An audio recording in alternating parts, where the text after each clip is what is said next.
Friday's monetary policy statement from the Reserve Bank painted a pleasant picture of a normal economic recovery in Australia.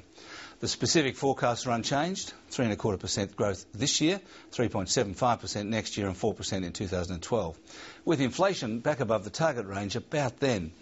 The clear implication is that rates are heading higher, if not this year, then next year. And all that looks pretty unremarkable and hard to argue with, except there are two big risks to the RBA's outlook, and one of them recent enough to be barely mentioned in Friday's statement. While this might be a normal cycle in Australia, it is far from normal in the United States and Europe.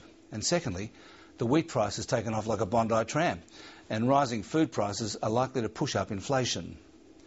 A normal upturn happens when rates come down in a recession. Businesses respond by investing, which cuts unemployment, and that in turn leads to higher consumer demand, higher prices, and then higher interest rates again. And that's what's going on in Australia right now. All perfectly normal.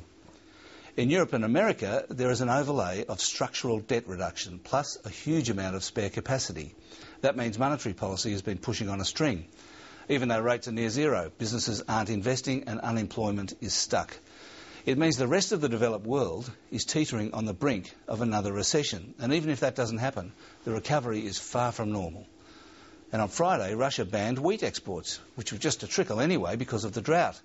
It's great for our farmers, but unless the 80% spike in the wheat price is very temporary, inflation could be pushing back to 3% earlier than the RBA's best laid plans would suggest.